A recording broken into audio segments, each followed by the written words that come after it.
우리 이 연이어서 8장 1절부터 8절까지의 말씀에 연이어서 진행되는 말씀입니다. 저는 이 말씀이 어저께도 말씀드렸지만 만군의 여호와 하나님께서 하나님의 조직, 하나님의 천군 천사의 조직을 가지고 이 땅의 조직, 하나님의 백성 공동체를 하나님께서 보호하시고 지원하시고, 그래서 하나님의 백성 공동체가 조직되는 거죠. 조직된다는 말은 조직된다는 말은 연관을 갖게 된다는 것입니다. 서로 연결된다는 것입니다. 그래서 전체적인 조화를 이루게 된다는 것을 의미하는 것이죠.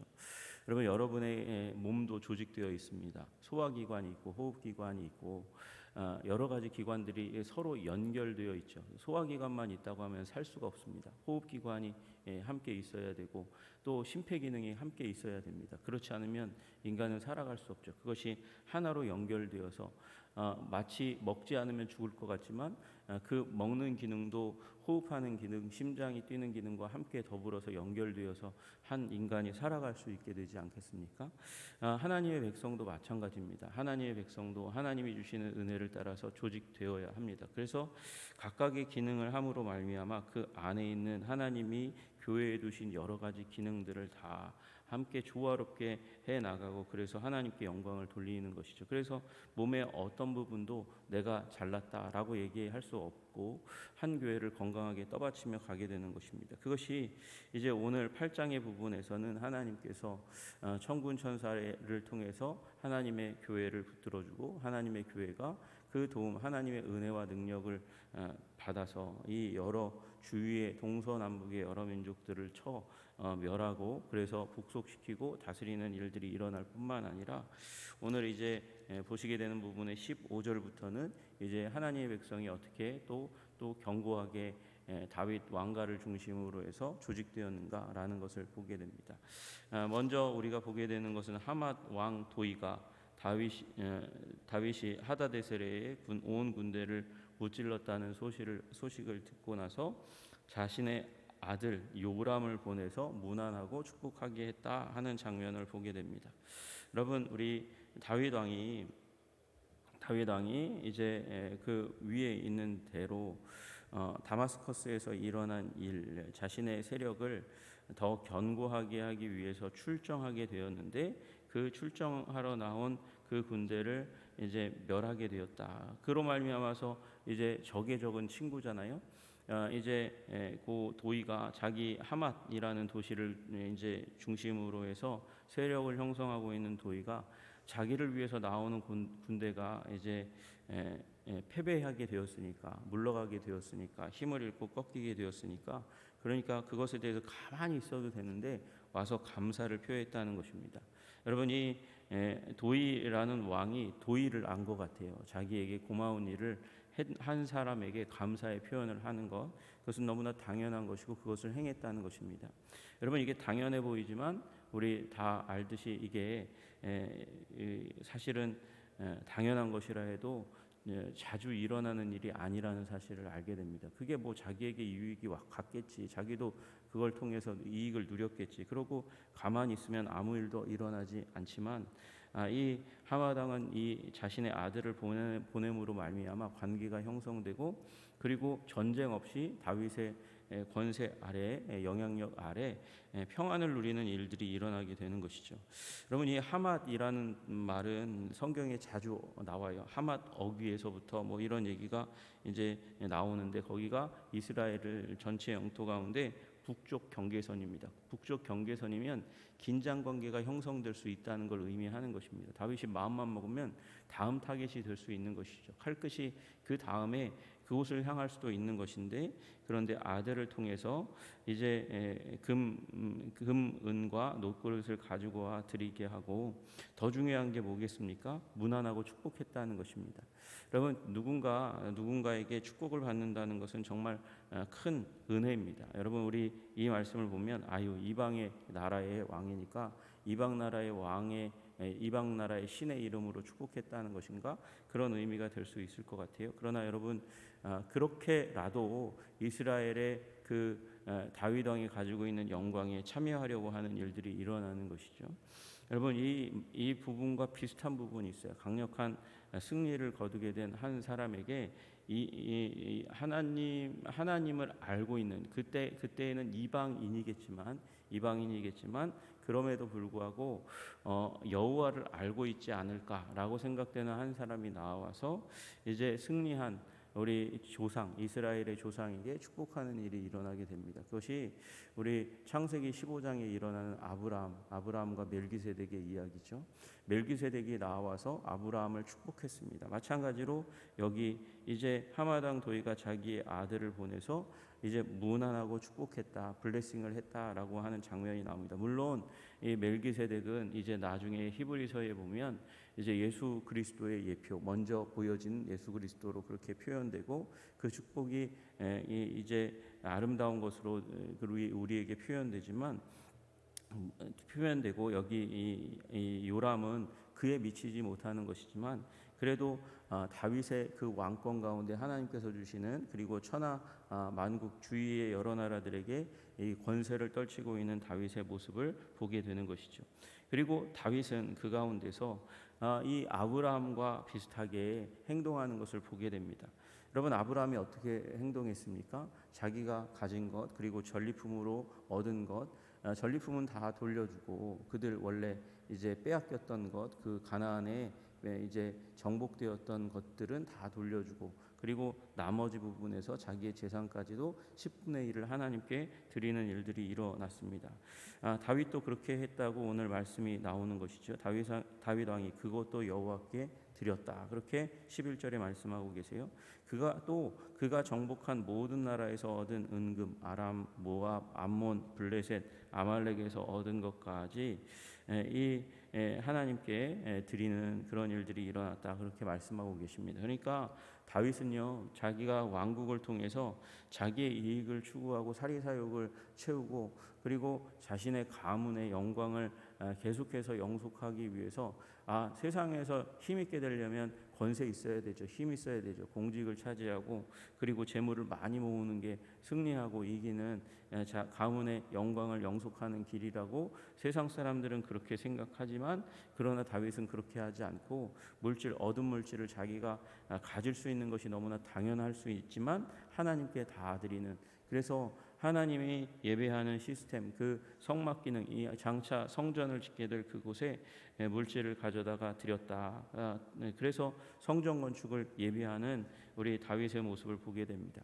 그러니까 다윗은 하나님의 영광을 위해서 움직인 사람이라는 우리 사실을 보게 되고 그것이 하나님의 마음에 합한 사람 하나님께서 기름 부어 세우시고 결코 패하지 않은 왕 그 아들까지도 그 혜택을 보게 되는 왕으로 기록되는 것이죠.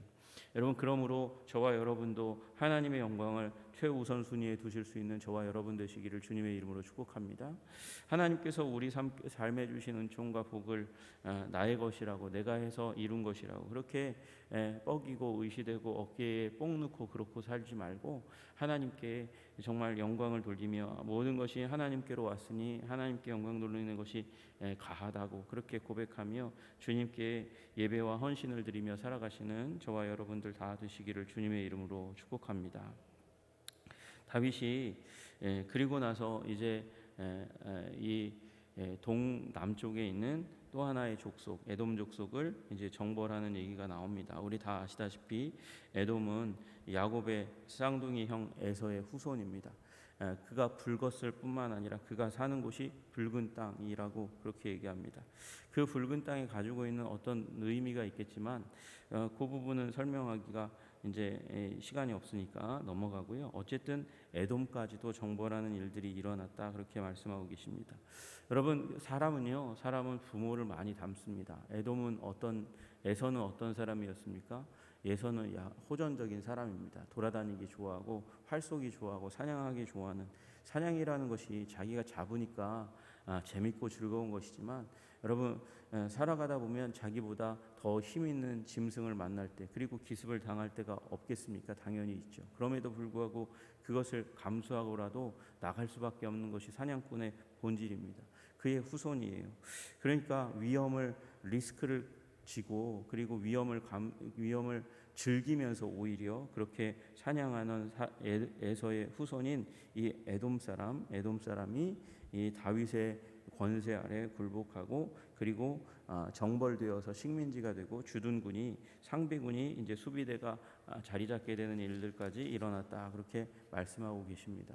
여러분 그러니까 하나님께서 주시는 은혜로 말미암아서 다윗은요 동서남북 사방의 모든 적들을 다 제압하고 그의 권위 아래 두었다는 것입니다. 오래된 숙적이라고 얘기할 수 있는 블레셋. 여러분 모압과 암몬과 그리고 에돔 다 사실 다윗과 연관관계 이 이스라엘 민족과 연관관계가 있는 친척 민족인데 이들이 항상 이 이스라엘과 이 가나안 땅의 패권을 쥐고 이제 격돌하고 투닥거리는 그런 관계였어요. 그런데 오랫동안 이 나라들이 이 이스라엘을 정벌하지 않고 덜 관여하게 된 이유는 무엇이냐? 서쪽에 있는 대적 블레셋이 있으니까 블레셋을 막아주는 게 이스라엘이니까 블레셋은 한 번 오면 몇만이 오게 되는 그 대군으로 오거든요. 그러니까 이 블레셋과 싸우는 그 가운데 이 이스라엘과 격돌할 별로 이유가 없게 된 거예요. 이스라엘의 대부분의 군사력은 서쪽으로 이동해 있고 동쪽은 그러니까 모압과 암몬과 에돔에 의해서 약탈을 당해도 큰 문제가 일어나지 않는 상황이었는데 이제 블레셋이 멸망하게 되니까 이제 북쪽에 아람 사람들과 더불어서 격돌하게 되는 일들이 일어나게 된 것이죠. 여러분 우리 하나님께서도 우리의 삶 가운데 하나의 적이 사라지면 또 다른 적이 나타나고 또 다른 적이 나타나고 또 다른 적이 나타나게 만드시는 일들이 있어요. 여러분 그러나 그 가운데서 굳건하여 하나님을 붙들고 모든 대적을 이기게 하시는 하나님을 의지하시는 저와 여러분들 다 되시기를 주님의 이름으로 축복합니다. 이 오래된 문제가 해결됐는데 왜 또 문제가 일어나나? 여러분 아직까지 우리의 삶 가운데 샬롬의 때가 오지 않았어요. 그 샬롬의 때가 오기까지 끊임없이 그리스도를 붙들고 영적인 전쟁 가운데 승리함으로 말미암아 평화의 삶을 주시는 하나님을 만나는 저와 여러분 되시기를 주님의 이름으로 축복합니다. 그렇게 되어가는 과정들 가운데 일어난 일이 무엇인가? 내적인 조직화가 일어났다고 이제 15절부터 얘기하고 있는 것이죠. 다윗이 온 이스라엘을 다스려 다윗이 모든 백성에게 정의와 공의를 행하는 그 가운데서 그 앞에 전쟁을 치루어 가는 가운데서 무슨 일이 일어났는가? 16절에 수르야의 아들, 수르야는 저번에도 말씀드렸지만 이제 다윗의 누이입니다. 이제 남매 가운데 있는 그래서 요압은 이제 조카가 되는 것이죠. 요압은 군사령관이 되었고 아힐룻의 아들 여호사밧은 사관이 되었다 그렇게 얘기합니다. 여호사밧이 사관이 됐다는 말은 이 사관이라는 말은 왕국 연대기 공식 기록을 관리하는 사람들입니다. 우리나라도 사관이 있었잖아요. 그리고 사관이 조선의 이제 어떻게 보면 자존심에 해당하는 것입니다. 그래서 이 사초는 그 당대의 왕도 심지어 함부로 볼 수 없는 그런 아주 비밀이 엄수되는 그런 거 적지 마라고 왕이 얘기한 것까지 왕이 적지 말라고 얘기했다. 그렇게 조선 이제 사료들을 적을 때 그렇게까지 기록했다 하지 않습니까?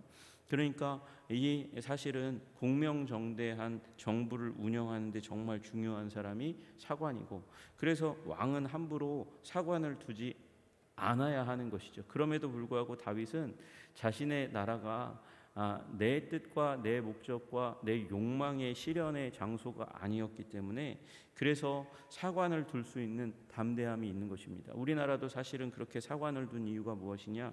유교적 정치 이념을 실현하기 위한 이 공명정대성이 있었기 때문에 사관을 두었지만 다윗은 반대로 다른 의미로 하나님의 영광을 기록해서 그 영광을 대대로 이스라엘 백성이 알도록 하기 위한 그런 의도와 목적을 가지고 그래서 사관을 두었다 그렇게 얘기하고 있는 것이죠. 그리고 더 나아가서 아이두베의 아들 사독과 아비아달의 아들 아히멜렉은 제사장이 되었다. 그래서 제사장을 세워서 예배 시스템을 굳건하게 했다라고 말씀하고 계십니다.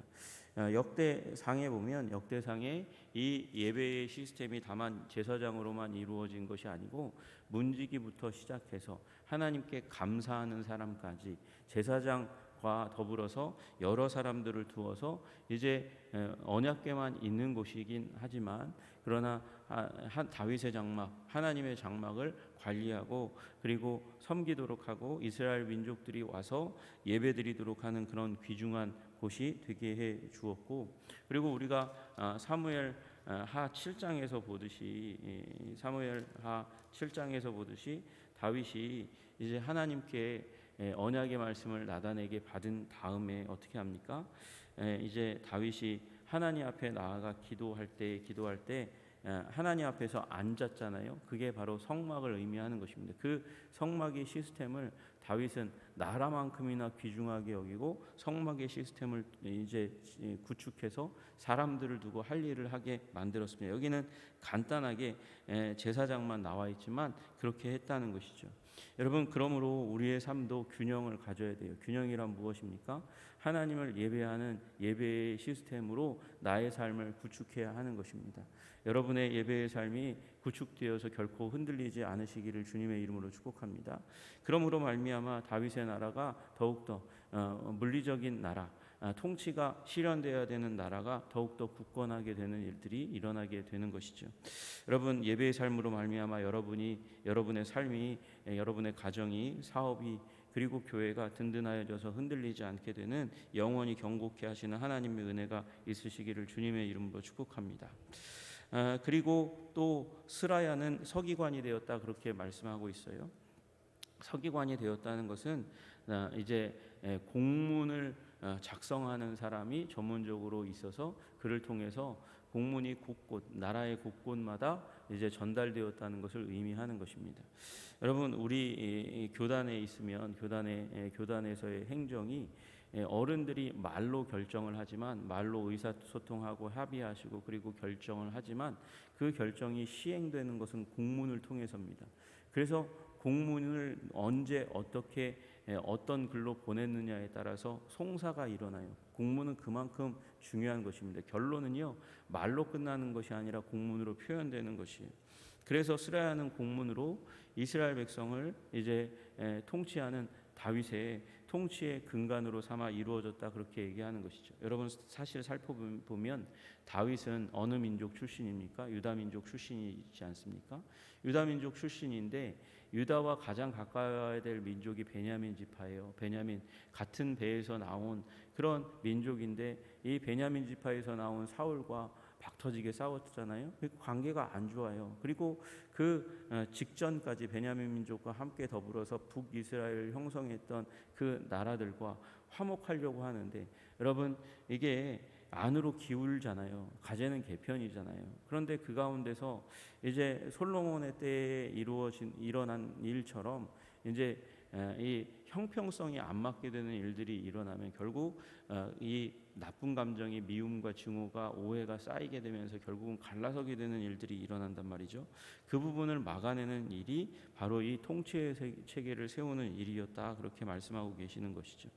그리고 여호야다의 아들 브나야는 그렛 사람과 블렛 사람을 관할했다 그렇게 얘기하고 있습니다. 블레셋 사람을 의미하는 것 같아요. 블레셋 사람과 그렛 사람, 이 그레데 사람, 그러니까 이 나중에 되면 이제 신약 시대에 바나바가 그레데 출신인데 그 지중해에 있는 아주 큰 섬, 거기에서부터 온 사람들, 어떻게 보면 이 블레셋 사람들과 함께 왔을 거라고 생각되는 그 사람들까지도 이제 관할해서 군대로 그리고 일꾼으로 삼는 일에 브나야를 두어서, 브나야는 아마 언어를 많이 사용할 수 있는 사람이겠죠. 그래서 언어를 잘 사용해서 오해를 벗겨내고 이스라엘의 통치 체계 안에서 관리하는 이주 이제 군사 그리고 가족들이 있을 거니까 그것을 관리하는 사람으로 삼았다 그렇게 되어 있습니다.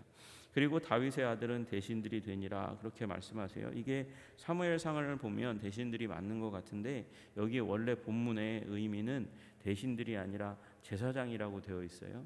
제사 드리는 사람 프리스트라고 되어 있습니다. 여러분, 그런데 이게 안 맞잖아요. 다윗의 아들들이면 유다 지파인데 어떻게 제사장을 삼습니까?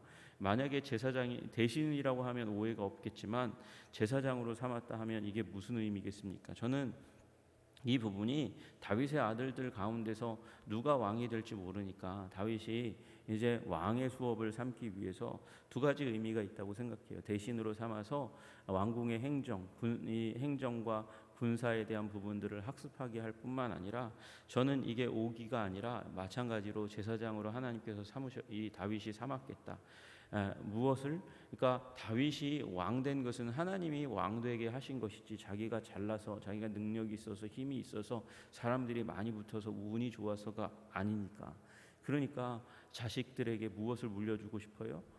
하나님을 물려주고 싶은 것이죠. 하나님 믿는 신앙을 물려주고 싶은 것이죠. 그러나 그래서 신분적으로는 제사장이 될 수 없지만 하나님께 예배해라. 예배에 집중해라. 틈만 나면 하나님께 예배해라. 그래서 하나님 만나야 된다. 하나님 만나야 너희 중에 누군가가 이 왕국의 왕이 되어 이끌어 갈 때에 하나님의 은총을 받은 자로서 이 나라를 이끌어 갈 수 있지 않겠는가. 그래서 여기서 다윗의 이 아들들을 대신으로 삼을 뿐만 아니라 그리고 이 제사 드리는 자로 예배자로 삼았다라고 기록되어 있는 것이라고 저는 믿습니다. 여러분, 저와 여러분이 다 예배의 사람 되시기를 주님의 이름으로 축복합니다. 그래서 이루어진 일이 무엇인가? 15절에 나와 있는 정의와 공의가 이스라엘 민족 가운데 자리 잡게 되었다, 그렇게 말씀하고 있어요. 여러분, 여기 정의와 공의, 이 미시파트와 ጼ데카라고 얘기하는 요 성경에 계속해서 반복적으로 나타나는 하나님이 주시는 태평성대의 상징이 바로 미시파트와 ጼ데카, 이 하나님의 정의와 공의예요. 정의는요, 공평성이에요. 형평성이에요. 좌우로 기울어지지 않아요. 여러분, 우리 사법체계가 좌우로 기울어지거나 고하로 기울어지거나 남녀로 기울어져서는 안 되는 것입니다. 이 공의가 정의가 바로 서야 돼요. 형평성에 맞아야 돼요. 이게 흔들리면 저울추가 기울어지면 나라가 기울어지는 일이 일어나요. 여러분, 그래서 우리나라의 사법체계를 위해서 기도해 주시기를 주님의 이름으로 축복합니다. 여러분, 그런 일이 다윗의 왕국 가운데 온전하게 섰다는 거예요. 다윗이 온전하게 서고 하나님을 예배하고 하나님 중심으로 서게 되니까 다른 사람들이 보기에 자기의 사리사욕도 구현하기에 너무나 힘들고, 다윗의 이 통치체계 안에 있으면 내가 애쓰고 소리 지르고 악쓰고 그리고 꾀를 내지 않아도 자신의 삶이 온전하게 되니까 정의를 추구하는 일들이 일어나게 되는 것이죠. 공의는 무엇입니까? 공의는 의로움이에요. 정직함의 진실함이에요. 이거 똑같은 거 아닙니까? 이건 관계 안에서 이루어지는 일이라는 것이죠. 여러분, 우리 이제 정의의 부분에 있어서 10억, 20억, 30억 횡령했는데 그 횡령한 사람은 무죄를 받고, 버스 운전기사가 커피 뽑아 먹으려고 몇백만 원 이제 자판기에서 썼는데 그걸 가지고 이제 해직시켰어요. 여러분, 그러면 그게 정의롭겠습니까? 정의롭지 않잖아요. 그러면 그 다음에 그런 판결을 둘 다 유죄라고 판결할 수 있어야 하는 것이죠. 그런데 공의는요, 거기서 끝나는 게 아니고 이제 버스 기사가 왜 버스비 동전을 얼마를 가져다가 커피를 마셨나, 그 원인을 분석하고, 그래서 그에게 이제 그 돈을 가지고 가서 마시지 않아도 되는 사무실 안에서의 복지를 만들어주는 것, 상황을 인지하고 그 문제를 해결하고, 그래서 다시는 범죄 가운데 돌아가지 않도록 하는 그런 심층적인 해결책을 공의라고 얘기하는 것이에요. 그래서 점점 똑같은 문제가 해결되지 않도록 하는 일이 일어나는 것이죠. 여러분, 그것이 ጼ데카 공의라는 것입니다. 여러분, 우리나라의 정의와 공의가 온전하게 서게 하시기를 주님의 이름으로 축복합니다. 여러분, 하나는 하나님의 율법의 속성에 속한 것이고, 공의, ጼ데카는 하나님의 사랑과 은혜에 해당하는 것이에요.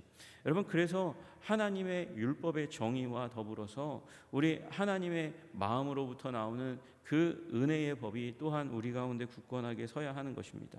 여러분, 그래서 다윗의 나라가 이 정의와 공평 가운데 온전히 섰다 말씀하시는 오늘의 장면을 보게 되는 것이죠. 하나님께서, 만군의 여호와께서 도와주시니 일하시니, 군사적으로는 어떻게 됐습니까?